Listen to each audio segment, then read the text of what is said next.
listeners, it's me, Marnetta Larimer, host here at Impacting the Classroom. As always, we like to kick off our conversation by asking, what's impacting the classroom? This season, we've talked a lot about addressing challenges facing education by focusing on what happens in the classroom. But as far as we know, a child's education is impacted by more than just what happens at school, and what happens at school can have a huge effect on their life at home. So today, we're talking about interacting with families in a way that is respectful of their many varied experiences, including trauma.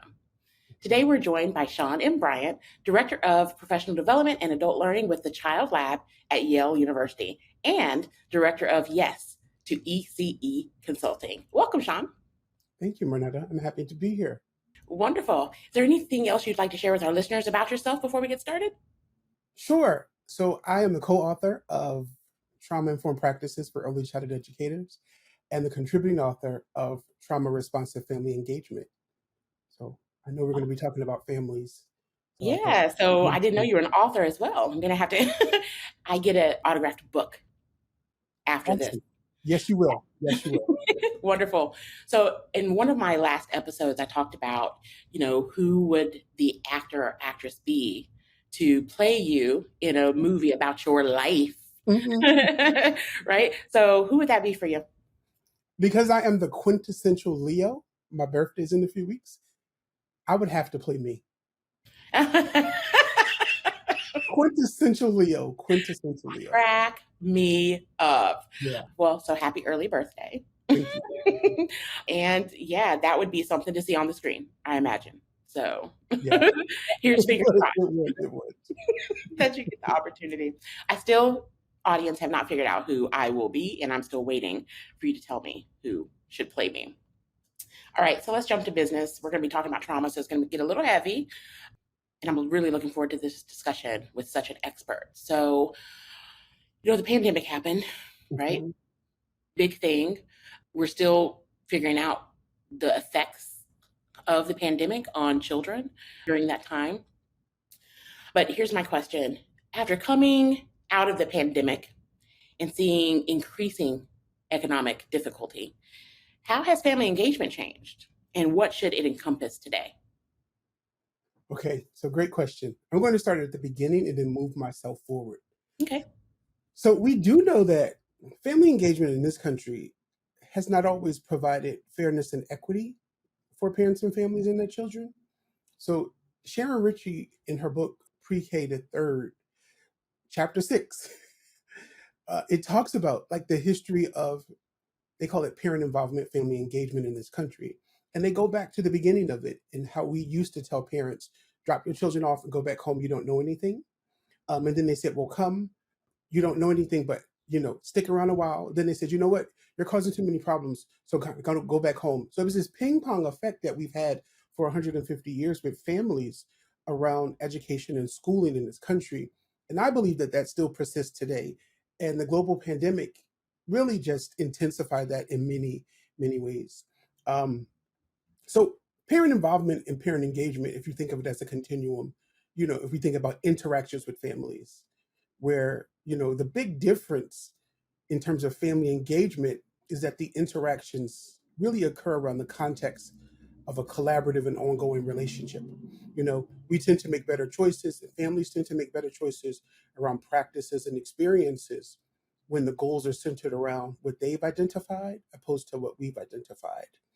So if we think of something like a pandemic, we often were telling parents, mimic what we were doing at school, and forgetting that at school we have routines and schedules, and at home, families oftentimes have a rhythm to their home. And some of that was difficult for families because they were used to the rhythm and we were telling them to create a routine, and that ain't always synonymous.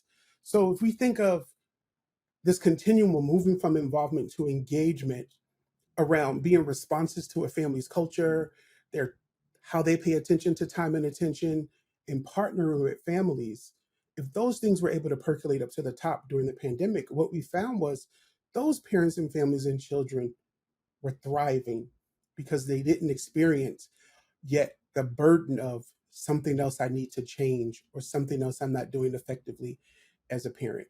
So we actually had some research that happened at the very beginning of the pandemic.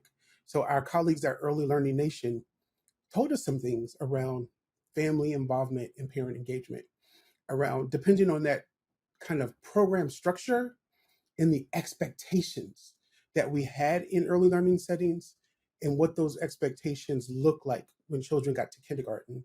So they could contribute to changes, both positive and negative, in terms of, we know that there's oftentimes a greater emphasis on like academic skills.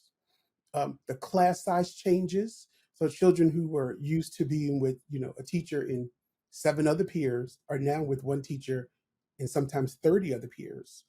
And then we know that the frequency of like homeschool connection drastically decreases. So all of those things took place during the pandemic for some children and families who the added kind of stressor was they actually didn't meet the teacher in person in the beginning.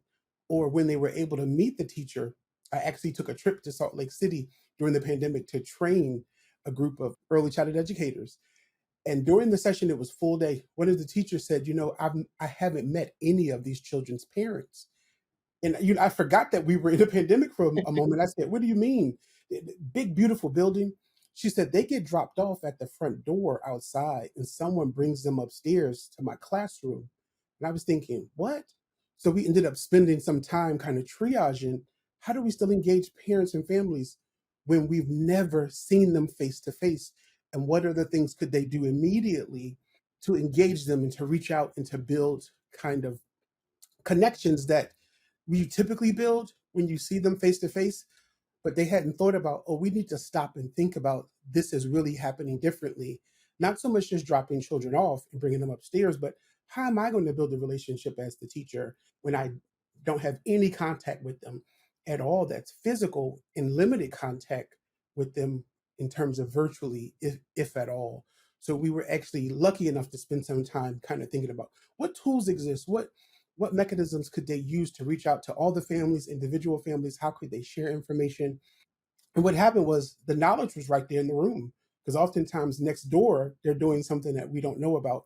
So they all ended up exchanging information, and we created this big list of here's some things that we all could do to engage families. The other thing that comes to mind is it's old research, but it's resurging this notion of constrained and unconstrained learning. So we know that typically in early education programs and settings, children experience what we call constrained learning. You know, they're learning to count 1 to 3 in terms of how can I know the alphabet? How can I know numbers? I'm writing them down. But then unconstrained learning happens at home. And this was the pushback that I gave some of my colleagues at the National Head Start program around this notion of learning loss. Children are learning differently, and it's not necessarily a loss. So how can we maintain this strength-based kind of perspective of I may play with shapes and blocks and talk about how it feels and how big something is with my abuelito or my granny, but they may not open the book and read the book from cover to cover or say this is the author, this is the illustrator, and this is the spine. We may open to the middle and she may say, "Ooh, what do you see on the page, Shawn?" And I say, "I see a tree and some flowers." So we're still learning, but it's unconstrained. So we realized that in the middle of the pandemic, instead of saying there was learning loss, how do we hold up and spotlight those ongoing instances where young children were engaged in daily unconstrained learning? So instead of putting them against each other, valuing both of them, that notion of both and, I think, really surfaced for me in terms of parent and family engagement. Yeah, I love that. I hated the term learning loss. I felt like it was so disrespectful, Yeah, right? As if parents are just sitting, at home and they're not doing anything at all with the children, exactly. like no idea, you know, how to engage them, in a way that would elevate their understanding and learning around of their environment and the things that they're doing. So I Right. love. And it has this effect, Marnetta, that when they hear that too much, whatever they thought they were doing, what often happens is they would stop thinking, well, this isn't helpful. This isn't what I should be Mhm. doing. I'm not a trained early childhood educator. I don't know enough. So I need to just get my child there so that they can teach them, which is this kind of traditional way. And that actually happened for many parents, that they were hearing that resounding message of learning loss and children aren't learning anything at home. So what they were doing, they stopped.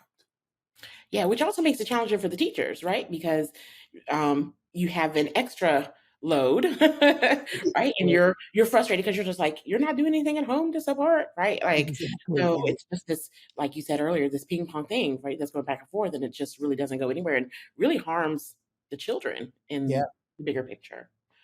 I loved a lot of the things you were saying. You were talking about fairness and equity, and when I was thinking about the pandemic and what happened, where I live, and that expectation, as you said, I need you to mimic this school environment at your home for Yeah. your child to be successful. I mean, that's inequitable in itself, right? Their internet, right? Right. Having technology. I know a lot of families who they were using their internet for the parents to be able to work, Yeah. right? So that bandwidth was a big issue. But again, technology, computers, but also if you have this mixed message of you don't know what you're doing, there's a lack of support for the children who were attending Yeah. online from the Yeah. parents because they're just like, I don't know what I should be doing in the interim, right? Yeah. So Yeah. Definitely. yeah, pretty challenging, pretty hard. But you had some sunshine too, right? Like you were Yes, talking sir. about this list that you made about how to engage families, but you didn't tell me anything that was on that list. Like, so what are some of the things you all came up Oh, with? so they came up with using that little program. One of them is the Remind app. So, putting all the families in there and sending them messages, which two of the teachers were using, and other group was like, I didn't know that that existed, as a way to communicate. And then what's the name of it? That other one, say, I don't use it, but teachers can upload pictures, write little messages. So you literally could see in the moment, my kid just did this 5 minutes ago. Or they could send them voice messages on the web-based program around, oh, Shawn didn't come to school today, is he all right? What's going on? Here's what we did today, we learned this new thing, or we experienced this new thing, we'll do it again, but just for you to know, I hope he's doing all right. Or all of that type of information, so that they can still connect with parents and families and children. Is it um Class Dojo? that's what it is, Class Dojo. Thank you. I kept thinking the word dog kept coming to mind. I was like, it's not dog. It's not dog. Thank you, Marnetta. It was Class Dojo. That's exactly what it is. That was difficult. I was Yeah, struggling. I could tell you were struggling and you really wanted to find I that. knew it. I kept saying it's not the word dog. It's not the word dog. Yeah, I hope not. Yeah, yeah. All And right. even things like Dropbox, where they could have free accounts and upload little videos of what they did with the whole group with parent permissions. So they were really just triaging all these kinds of ways that were, in many respects, economical and free, or really low cost, that we oftentimes see K through 12 educators using and not preschool educators. But I saw them make that lift to start using all of those resources to communicate with parents and families. And the beauty of it is, now that we're kind of, if we truly are out of that, I say, stage of the pandemic, they're still able to use those resources Right. and kind of leverage what's happening. So it wasn't, we used that during the pandemic, but here's this way I've kind of brought technology into my teaching and my shared space with young children. Yeah, another modality, right, to make those connections and between family and school. Definitely, I'm all for adding things to my tool belt. You can never have enough Yeah, yeah. things, especially as a teacher or educator, because Mhm. comes in all, Yeah. encompasses all. So yeah, I appreciate all of that.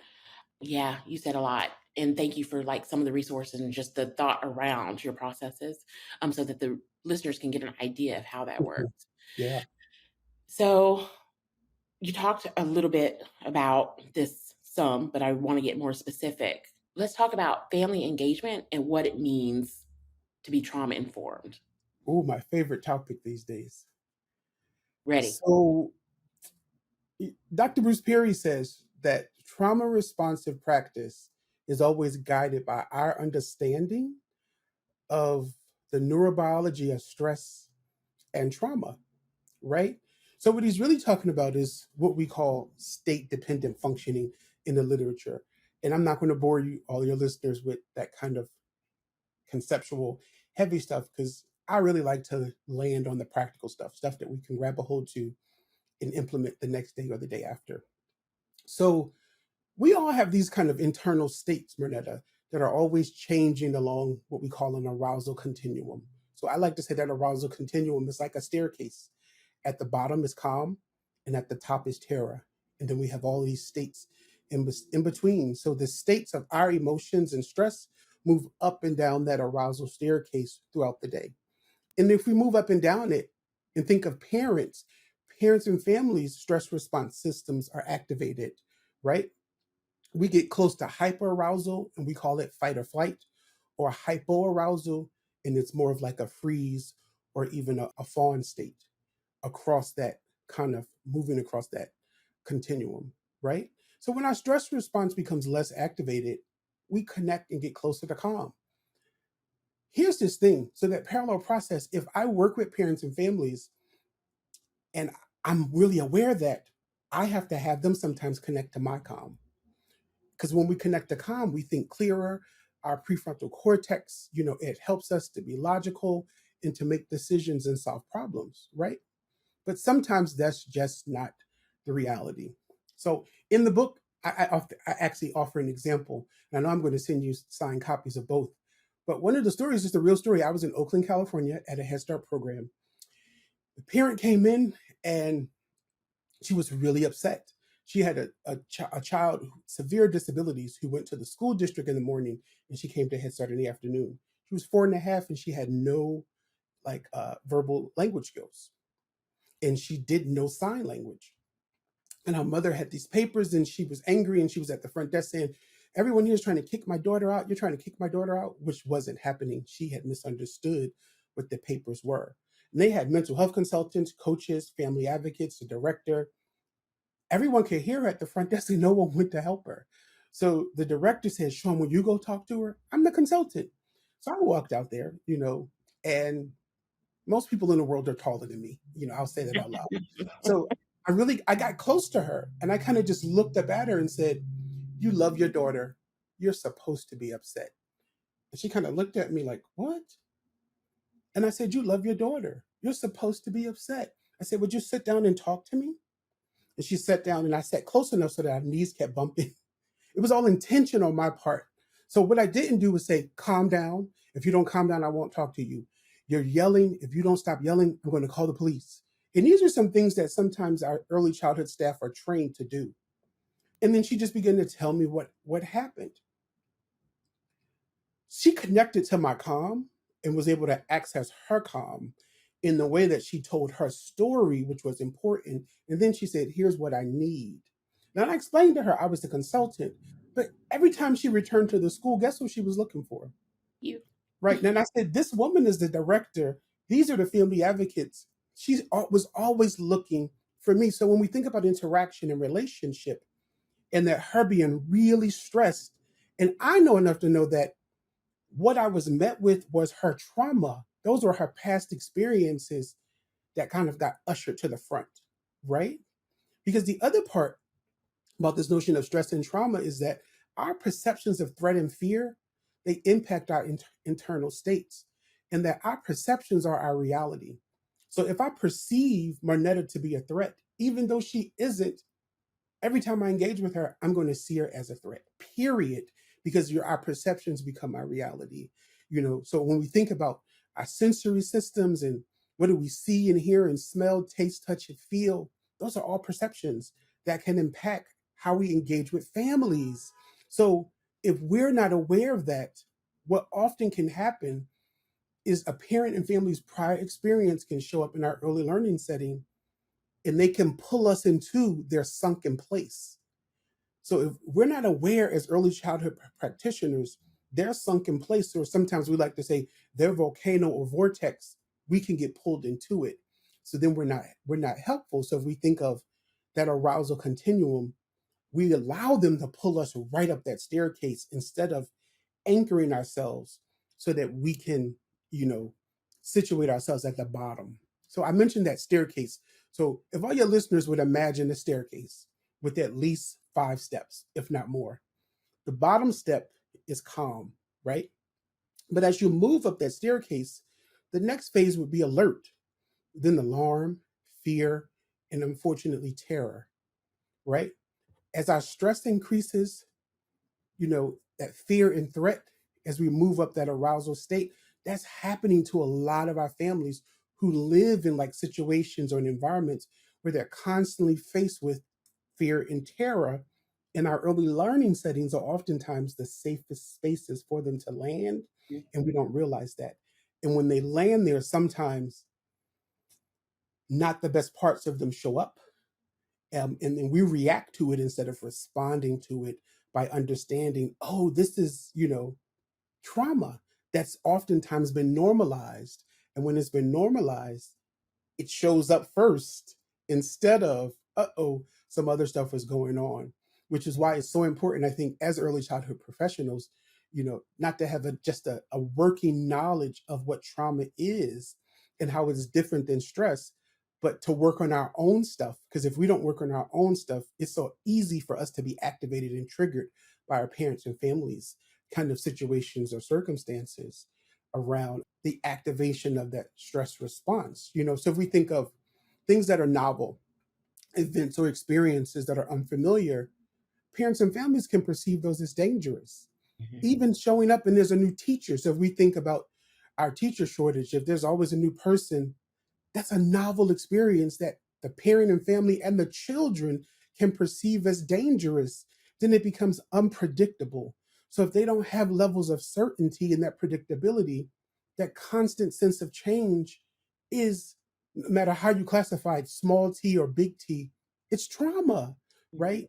And what we rob them of is that personal agency and control when they feel like I don't have any control over beginning in this preschool classroom. I don't have any control over where I have to bring my child because I have to go to work and they have nowhere else to take them. So that all sounds sad. So I'd like to say on the other side of it, which is a whole nother training, just like stress is contagious, I like to remind professionals that calmness is contagious also. So these things called mirror neurons, they're activated when we witness someone else taking action. So this notion of how do we begin to move toward calmness, or a child or a parent gesturing for assistance, or we notice someone experiencing emotion. So if I'm walking through the park with my 4-year-old and I see someone sitting on the bench, and my 4-year-old might say they're crying, and I might say, yeah, I see the tears.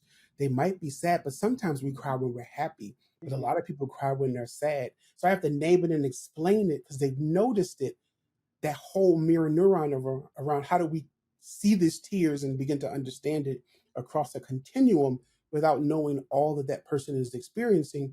It demands some things of me as the adult, because if I don't have a repertoire of emotion and feeling language and don't have that language, when the 4-year-old notices it, I might just say mm-hmm and just keep walking. So all of those pieces around what kind of, the big question is, what helps each individual connect the calm? So one thing I know that works for me is when I'm stressed, I spend a lot of time on Zoom, and sometimes I'm in meetings and I have a colleague that says something that activates my stress response. Because I'm aware, I know that my neck usually gets tense and my shoulders get tight. And when that happens, I keep lotion on my desk, I squeeze some lotion on my hands, and while we're talking, I do like this. And almost 99% of the time, what begins to happen is I immediately start feeling better. And if that doesn't work, I keep some room temperature water, that's orange juice right now. And I sip that because it activates my vagus nerve. So the more we can help professionals understand that we all have this, but when they're working with parents and families who may not have it, if they're building their repertoire of what to do, they can connect to calm. So the more that they're grounded, they can pull them into that situation with them instead of being pulled the other way. You said so much in there. I'm just writing notes because I am a terrible person. I instantly want to know what kind of magic lotion you're using because I don't know if that's would work. Anytime. It's not even about some people like to smell things, but Right. it's really about the movement. So if we think about the three states of the brain, I'm giving you a rudimentary definition, some brain scientists would say, but this is the one most of us use. So if we think that our understanding our brains are broken into three parts, The bottom part is the stress, the middle part is feelings, and the top part is like our prefrontal cortex. So the bottom, what I call it is the three stages of the brain all have languages that need to be spoken to them. The bottom part of the brain, the language that communicates with the bottom part of the brain is sensation. So when we're stressed, if we do things like I'm rubbing the lotion on my hand, I'm drinking the room temperature water because I'm here. But one of the best things that we can do is actually walk, movement and memory work together in this way in terms of the same way we can get trauma in our bodies, we can work to get it out. And one of the best ways to do that is to move. So I often tell when I'm working with parents in particular, I'll have them recall, I'll say, think of your childhood. What's the one thing from your childhood that you are happy that you brought into your parenting? And what's the one thing from your childhood that you're not so happy that you brought into your parenting, that you were taught and what was modeled? Then I say, find somebody else in the room and go for a 12-minute walk with them and share. Every single time across the country when I do this, Marnetta, with parents and families, people come back and someone says, that's the first time I talked about that and I didn't cry. That's the first time that, I was able to tap into that and finish it all together.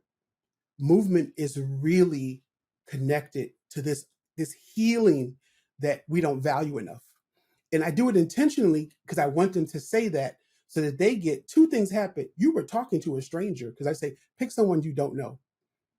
Because it's oftentimes a little bit easier to kind of tell a stranger those deepest parts of ourselves sometimes. And then they don't realize that because they're moving and not sitting still, that there's some healing attached to that. Now, sometimes we need to do it over and over and over. And there's even a type of therapy called walk therapy, but it can be really helpful for adults and for young children, this notion of moving to work through and work with whatever small t or big T trauma they may have. Thank you for breaking that down. Like you said, we're in this environment, have all these meetings and whatever. So like I fidget with things. And so, yes, I got what you meant with the lotion. And I think I just really wanted the listeners to understand, like, this is a normal, right? A normal thing. It's actually a Yeah, good thing. It has a purpose, right? And to keep doing it. But people are still going to want to know what your favorite lotion is. Just right, saying, right. because Okay, you okay. mentioned the lotion, but yeah, and I agree. Movement does help, right? Like I Mhm. recommend anybody who's working at home get a standing desk, right? So that way, you know, you can get those steps in, just like move around while you're having to work or whatever.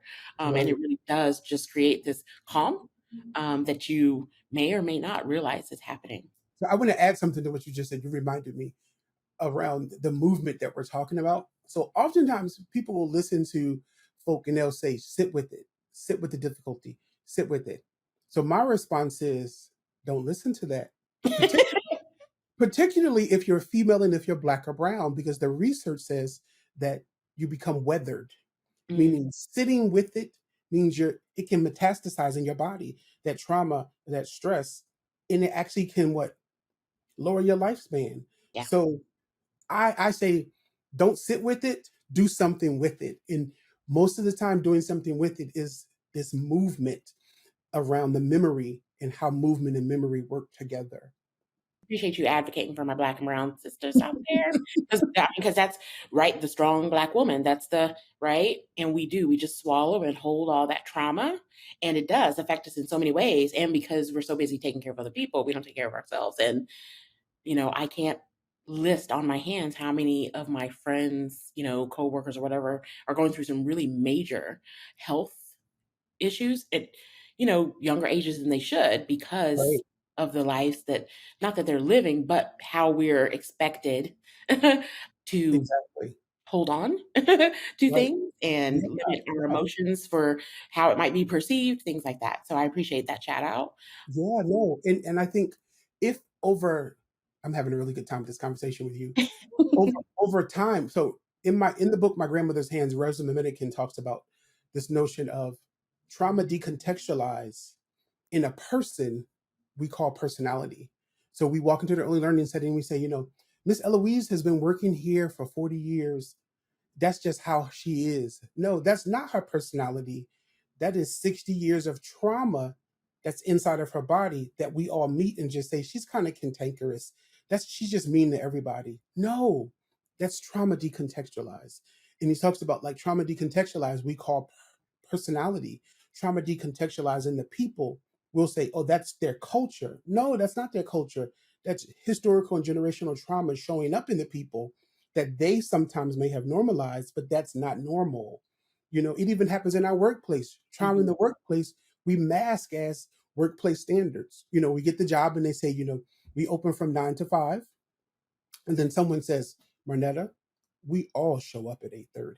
Right. No, your letter said 9 o'clock, but we're all working with our computers on at 8:30, and we all don't leave until the work is done. But your agreement letter says, here's your hour, these are your breaks. And then anything beyond that, you feel the pressure of work, which it becomes not just oppressive, but stressful, and it can become traumatic. So, I think on our end, we got to consider how it can show up for us and for parents and families, how they may or may not show up. We've got to see it through a different lens of dysregulation. And then if we understand it through that lens, which is more closer to a trauma lens, we walk away with a different perspective about that parent or family. I love what you just said because it really segues into the next question that I wanted to get to. And I Hmm. love conversation as well. I feel like an hour is not near enough time for us to spend together. We talk about, how that shows up and how, the years of trauma, right? And like we just meet the people where they are and we just kind of name it for what it is and kind of make it what we want it to be, where we sit and where we're comfortable, right? So when we Yeah. think about that from other communities dealing with different types of families, how do these activities of like expulsions and suspensions affect the family unit and create trauma? And when we think about that trauma that we have sitting in us, right, that we may not have let go of, what should school leaders keep in mind when disciplining students? Okay, excellent question. So I'm going to answer this in two ways. So the frame for most people around becoming trauma aware and trauma informed, initially it was, what's wrong with you, right? And then we shifted to, we've all seen Oprah and Bruce Perry's, you know, kind of, we have that book and we've seen them on YouTube because they recorded the conversation. So we moved to this, what happened to you, right? My pushback is those are entry points, but that is not the safe place to land. Because the third component is what's strong in you. So, Mm. as early childhood practitioners, we should be asking parents to locate what's strong in you. And they may not be able to answer it the first time. So, when I work with parents and families, another thing I do is I'll tell them, I say, I'm gonna give you 6 minutes to think about what's the one thing you do well as a parent of a child under age 6 that you can stand up and teach the rest of us in this room. And their eyes kind of go away. And when they come back, what we always hear is, I was thinking about the 3 things that I need to work on. I never think about what I do well. See how Yeah. we show up? And these implicit messages are communicated to parents and families. And then they end up locating the one thing that they feel like they can tell everybody the thing they do well. Then the other part that it's our responsibility is, what can I do to help? And what can I do about it? It doesn't mean I'm going to fix it for them, but the metaphor I like to use is, so if I'm working with Marnetta and I say, Marnetta, identify what's strong in you, you identify that. Then I say, what can I do to help? What's really happening is you're climbing a rock wall. I'm your anchor. I'm holding that rope and I'm anchored to the ground. That's what I'm doing about it as the support in terms of becoming trauma responsive. I'm not going to climb the wall for you because that's your work and your work alone. But my work, when I get past what's wrong with you, what happened to you, and we engage in that third tier of you identifying what's strong in you, then the fourth piece is, what can I do about it? And to me, that's a more whole version of being trauma responsive that I like to have people to engage in as much as possible. And that same thing applies to young children. So if we think about suspension and expulsion and what happens to families, we know that children who are suspended and expelled, either soft suspension or hard suspension. So a soft suspension is go to the principal's office. go next door to, Miss Smith's classroom. Anytime I'm asked to leave my classroom, Hmm. I'm suspended, period. We've got to really understand that. Okay. We actually have, and these are from my colleagues at Early Learning Nation, there's a 37% redundancy rate in content overlap between children in preschool and kindergarten. So the kindergarten teachers are saying, these kids won't sit still, they're bored, they have so many problems, because you're repeating what they already know. So if we think of the push down effect and this attachment to suspension and expulsion, that when children are suspended or expelled or parents are constantly called, we know that it actually ruptures the parent child dyad. That my parents love me, but they're constantly called to come get me. The teacher's saying speak to them on the phone. They're just delivering negative messages. That will actually rupture the parent child relationship. So then the school's already seeing Shawn as a problem.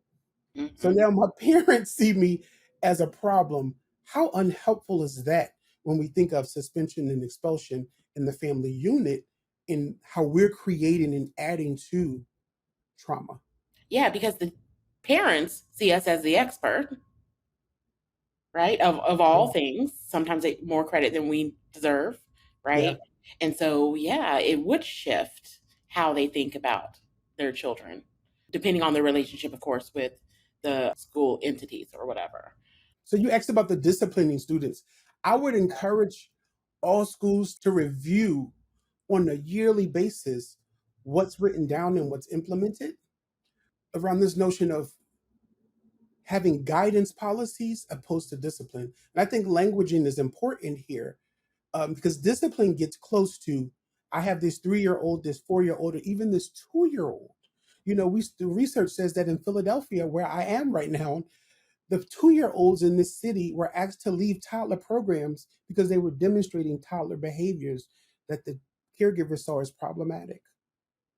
2 year olds, these are kids in diapers saying you're acting like a 2 year old and we want you to act like a 4 year old. Here's the problem. That's not the 2 year old's responsibility. That's us. So, Walter Gilliam's known for saying suspension is an adult problem, not a child's problem. So if we move towards guidance strategies in this ongoing and continuous education and learning, in figuring out where did these policies come from, who are they affecting? We know they affect little boys that look more like me than anybody else. Why is there a disparity? And then being committed to doing something about it. And I think the first commitment is to say, you know what? We work with families. We work with families. We work with children and families. And what I find is school leaders no longer have to say, we don't suspend children. But if the push, because then that could activate someone's memory, the replacement is, we work with children and families. We work with children and families. And I like Stuart Shanker, who's up in Canada. He lived at the Merit Center. He basically espouses that young children, in terms of self-regulation, is a social phenomenon. So what he's talking about is, at no point should a young child be responsible in terms of self-regulating on their own. They have to do that with Shawn and Marnetta, which means we have to be self-regulated so that they're co-constructing that with us. He says self-regulation is a social phenomenon. And then when we do that repeatedly over time, then they can get to what? Controlling themselves later. So for me, that's that suspension and expulsion piece. What aspect of this child is percolated up where they're saying, without using those words, I need you to support me in a different way, or some of my needs aren't being met. So instead of us saying your problem, we lean in differently. And I'll end with this. We actually know, this is research from the 70s, Marnetta, that little boys, particularly little boys of color who were gifted, over time, when their gifts were not what honed, academically gifted, their behaviors started to look identical to the little boys with disabilities. So imagine all of our preschool classrooms across the country where children show up quite talented with agency, and it's kind of school readiness out of them. So then my behavior starts to what? Look like the other child who needed a different level of support, but who may be more internalized. And if I'm externalized and how I'm demonstrating that, my behavior is seen as problematic, and I get suspended or expelled and tagged and labeled without ever realizing that there were all of these gifts and talents there that never got honed. So my plea to leaders and to teachers and anyone listening is to rethink it. If you have discipline policies, read through them and say, is this efficacious and supportive of developing each individual's child's agency? Does this help teachers develop agency as the teacher to be supportive of individual and groups of children? And then ultimately, how can this be supportive of and connected to what parents and families are doing at home? Yeah, you were talking, and all I could think, well, not all I could think of, I was thinking about all of things, right? Just visualizing, because you're just telling so many truths right now, as a mother of two beautiful brown sons, right? I've had my share of struggle in the school system. And so I've just kind of not, little t trauma, you know what I mean? But just reliving some of those things. But I also was thinking about these early interactions and just how it impacts the dropout rates, right? And students' interest in remaining in school because it's no longer a place that they trust or that they feel seen or heard or that they find value in because they're not getting what they need out of it. Definitely. Definitely. All right. So we can't talk about family engagement without, the big stereotype, right? Fathers, right? And missing fathers, Mhm. right? Mhm.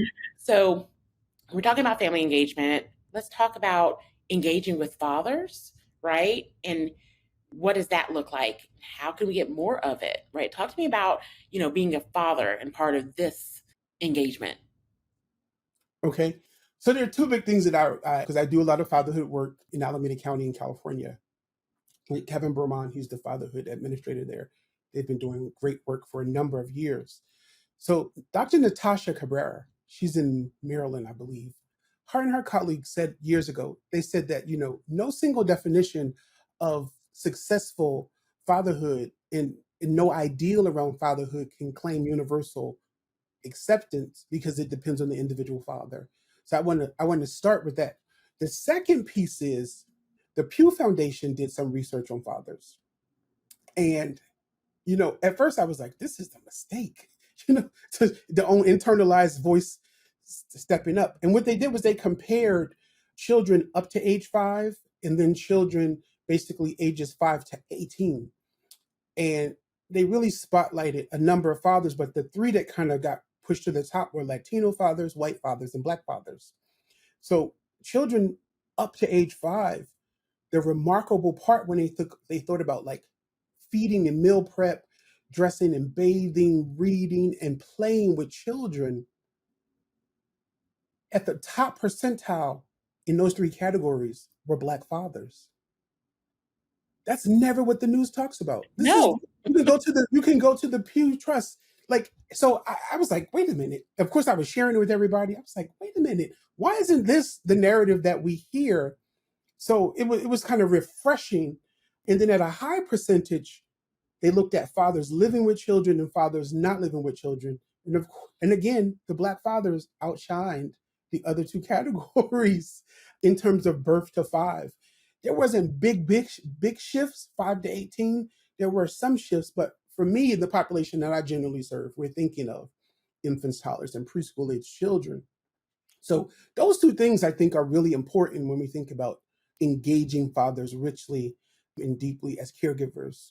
We do know there's an uptick in fathers who are at home, they're engaged in meal prep and eating with children. And we know that we have solid research that says when parents and families actually eat meals with children, we engage in talking with them, and it has beneficial and lasting Mhm. effects across the ages around getting older and assisting with homework and reading and talking and those things. So I think there's some key things that I've been saying for a number of years when we think of engaging fathers differently. New York did some they had a father engagement program, and it said, sign up and we're going to teach you some skills. And none of the fathers signed up. I kind of reworded it, but it was kind of sign up and we're going to teach you some things. Nobody signed up. They didn't change the curriculum, they changed the language on the flyer around things you can do with your child. It was focused on the child, and they had like 80% of the fathers showed up. So we know that language is important. The Mhm. first one was a reminder to the fathers that they didn't know anything and they needed to be taught. Right. The second one kind of landed differently as, hey, we know you're engaged. Here's some other things that you might want to do that you can add to your toolbox. So for me, the first thing we need to do is learn how to start listening to fathers instead of sending messages to dads. Hmm. It's Hmm. really crucial. And then once we listen and understand what listening is, it isn't listening that we all know to respond, but listening to hear what do they need me to understand about what they're saying. And then when we do that, we can begin to build relationships with fathers instead of providing early learning programs to dads. Right. Because because they're not the same, and we think they're the same. And then when we do that, we can move towards kind of highlighting what father's strengths are, even during challenges. They may be having a challenge with the other parent, but if we highlight their strengths, it helps us to not buy into those negative stereotypes.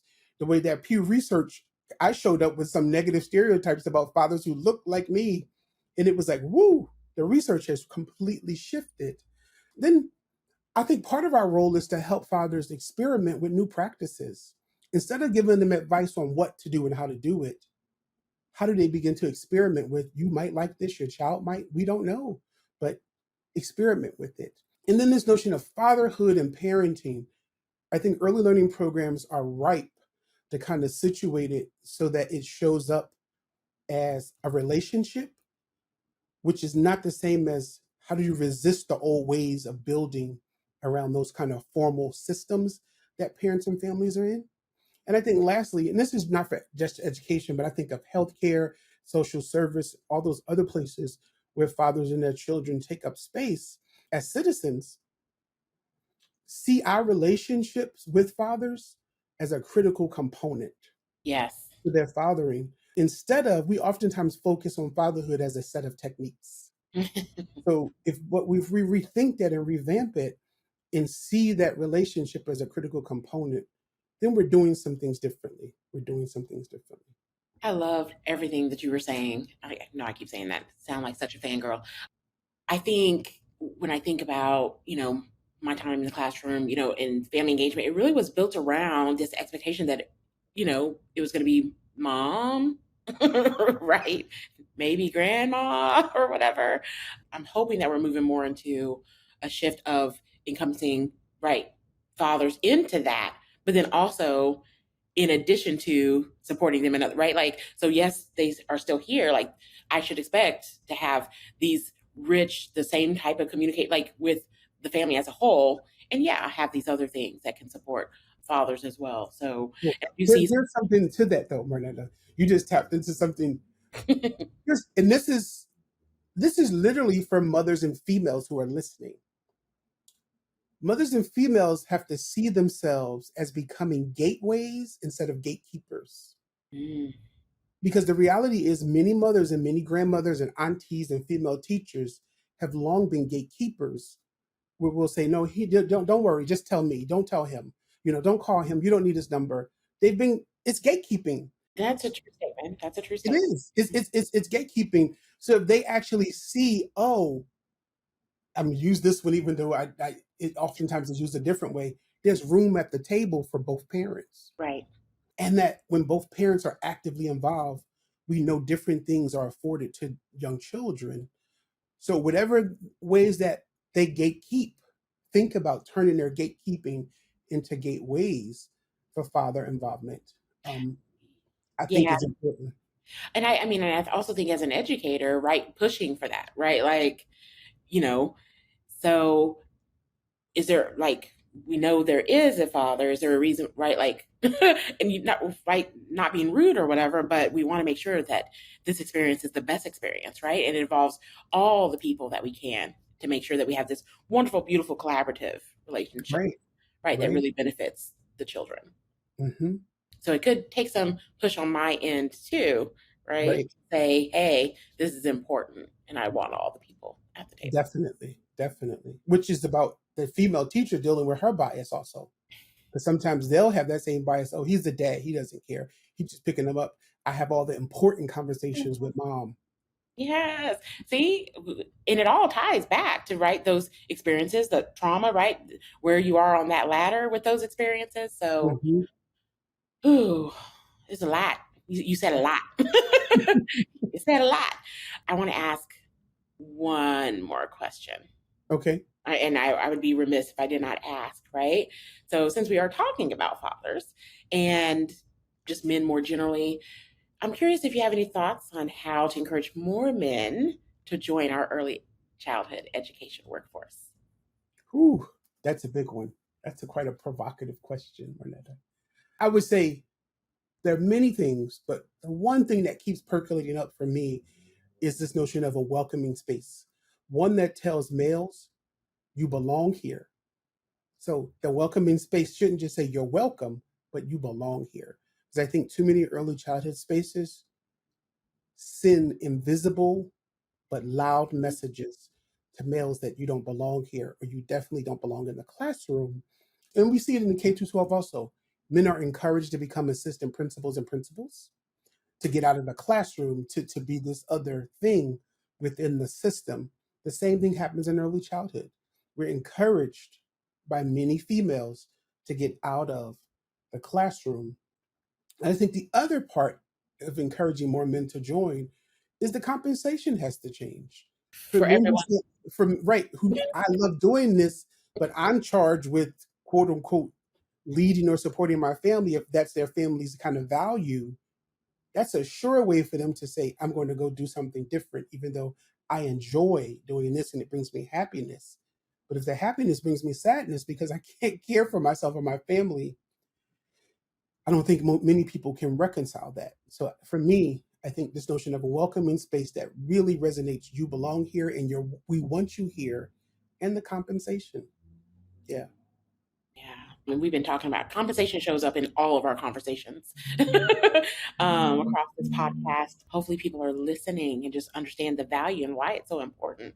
But you said a lot there, right? Because as a man, because then we go back to stereotyping roles, right? So as a man, as a woman, it's okay for me to have a less than, unless I'm a single woman, right? Like, because my income might be secondary in the family, right? And Right. so I could see that's a whole nother challenge. I mean, I'm not a guy, but that was definitely a perspective that I didn't think about as a head of Mhm. household, right? And how more challenging that would be. Because, like, I need my dollars, but I could only Yes.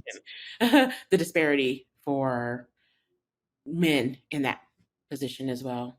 Hmm. Lots to chew on. Yeah, we're gonna have to circle back. There's like so much more to this conversation, but we are out of time, Yeah. unfortunately.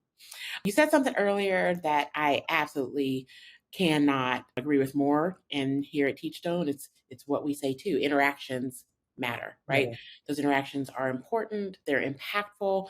We have to be very mindful of them from the inception of our contact with different individuals. So thank you for your time, Shawn. Some of the things that you said that I want our listeners to remember is, guidance strategies instead of discipline, right? Like, so let's think about that and how we can move that forward and lessen the trauma that's happening with our families. Movement, right? Removes that stress. So let's get moving. But of course, lotion, which we still didn't get his favorite lotion, but I grab whatever is available.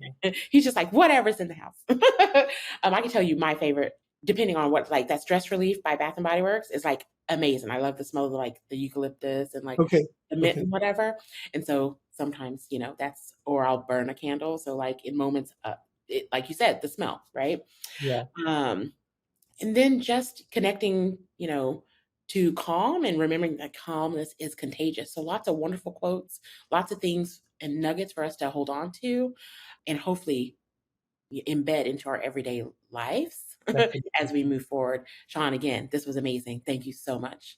Thank you, Marnetta, for having me. I've enjoyed my time with you. Wonderful. Listeners, you can find today's episode and transcript on our website, teachstone.com/podcasts. And remember, as always, behind great leading and teaching are powerful interactions. Let's build that culture together. Thank you to today's team. Marnetta Larimer is our host. Our producers are Isabella Henriksen and me, Megan Cornwell. Editing help is from Castos. You can find Impacting the Classroom on our website at teachstone.com/podcasts, where you can also listen to our other show, Teaching with Class. Impacting the Classroom is a Teachstone production.